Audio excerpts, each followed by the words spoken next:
So, first day of the PTR, and I've got a build video for you guys already. My favorite Fire Staff and Rapier build, all updated for the new update, I guess. And there is a breakdown of the build at the end of the video if you guys want to see what I'm running. And I talk a little bit about why I made some build choices, especially with what I think the meta is going to look like this patch or when Season 4 eventually comes out. So I hope you guys enjoy the gameplay, and I wanted to talk a little bit about this Season 4 on the PTR and how things kind of feel. Number one, let's talk about that gem scaling. As you guys know, you can play any build in the game now, and that's just simply because you can put an intel gem on any weapons and have them scale off of intel, or even focus if you go for that route. But there are definitely some pluses and minuses to this. So I like that it opens up so many weapon combos that you kind of couldn't do before. However, I definitely noticed that when you take something like a great axe scaling just from strength and you put the gem on it, you lose a pretty noticeable amount of base weapon damage. Now, it is really nice that the entire damage of the weapon itself will now scale from intelligence, but even if you have the best gem, it's only an 80 or 90% scaling. So yeah, there's some downsides to it. I still think weapons like the Abyss, which scales entirely off of intelligence, is going to have a very good spot, definitely over other great axe options for intelligence builds, unless you're going for something very specific. So yeah, I liked how it kind of felt because it didn't feel too imbalanced, I guess is what I'm saying, and we still get all of that variety and all those options that we wanted. Next up, I wanted to quickly talk about that new bow, the lightning bow. The stun on it is only half a second, and it's only when you're full health. Honestly, it wasn't that bad. I didn't really notice issues with it. I also built a ton of elemental resist, so I was not getting fried by bow players either. So yeah, I think maybe a bit of an overreaction from everybody just because we thought the stun might have been a little bit longer, but half a second is not enough time for them to wind up a massive combo and connect it before you can react. And Life Staff. This was something a lot of people were worried about with the focus scaling coming into this PTR. Are we going to see a ton of people playing Life Staff builds that have insane healing and insane damage? Long story short, I don't think so. I think that the focus scaling, at least when I tried it, felt okay. The damage didn't feel super great. I think a huge part of it is the fact that the focus tree doesn't really give you any additional damage. So even if you are getting that 80% scaling, you're still missing out on like 35% potential additional damage from the strength and the intel tree.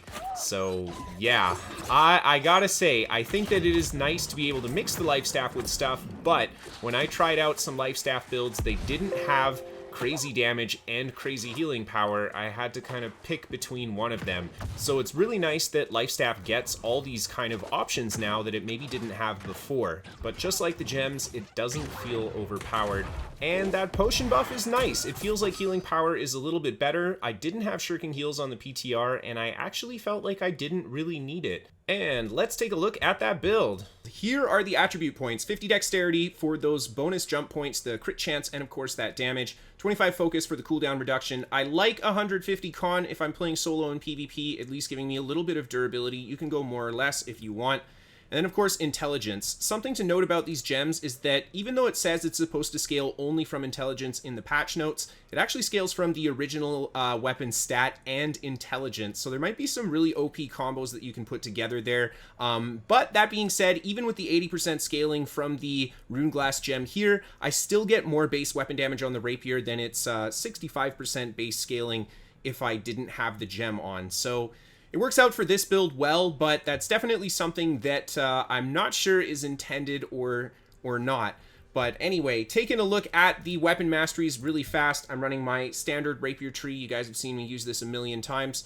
Yeah, nothing different here. And then on the Fire Staff, again, I play a lot of Rapier Fire Staff, so if you've seen me play this build before, there aren't any changes skill-wise to these trees because they haven't made any changes in the PTR. And then for my equipment, I've gone for that really heavy life-stealing setup. You guys can see here, life-stealing on both weapons and attunement, omnidirectional evade on the Rapier, and then attunement and empowering fireball on the staff. And then just going to look at the jewelry first because I do have the additional leeching here for a 14.2% total lifesteal on this build. I really like it for any kind of small scale or solo PvP. But if you're playing in larger groups, you might want to use some other options because you have a healer healing you. As for the rest of the jewelry, I'm not using any of the artifact jewelry again. I thought maybe going for the Endless Thirst might be a good idea, but honestly, it's hard to pass up Healthy Toast.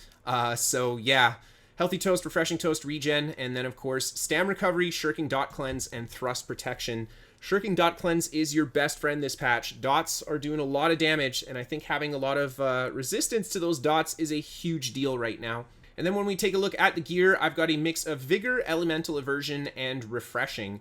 Shirking Energy on the legs as well, and then of course the Tumbler Feet Wraps that I haven't been able to change the final perk on because I don't actually have access to doing that on the PTR. I gotta figure out how to get that done, and maybe I can do that with some of the artifacts for making a few builds here. But yeah, big focus on Ellie Aversion right now. There's going to be a lot of people running that new bow, plus with the changes to the gems in general, we're going to see a lot of people running intelligence-based specs. So I really like building Ellie Aversion and just flat elemental damage resistance in your jewelry, or gems, sorry, as well.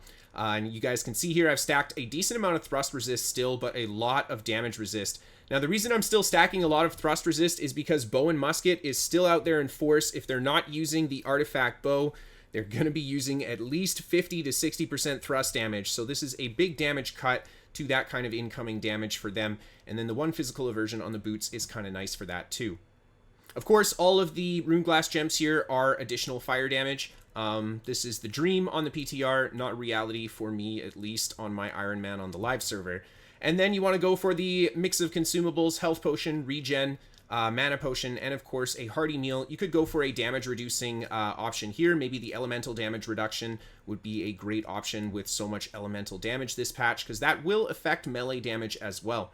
And then the heart rune, you want to go with the heart rune of Stoneform. Yeah, I didn't play with it, and this build was crazy strong, so it was fun.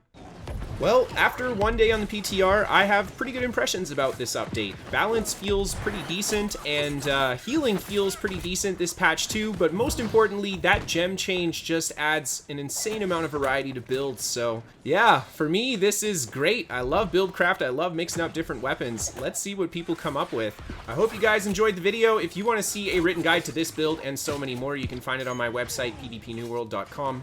And if you guys have an awesome fight that you want to send in for the New World Top 5, you can email your link to Kristofer at pvpnewworld.com. Best of luck to you guys. And of course, if you want to catch a live stream or two from me, there's a link to my Twitch down in the description for you too. A big thank you to our sponsor, ExpressVPN. They can help keep you safe on the internet, and there is a deal for you guys, thanks to the link down below. And of course, a big thank you to all of my patrons on Patreon for supporting the show. Thank you guys so much. Thank you everybody just for tuning in and watching. Hope you're looking forward to more, and I'll see you next time with a new build, probably. Actually, with how easy it is to put together a min-max build on the PTR, I think I'm going to be trying a lot of stuff.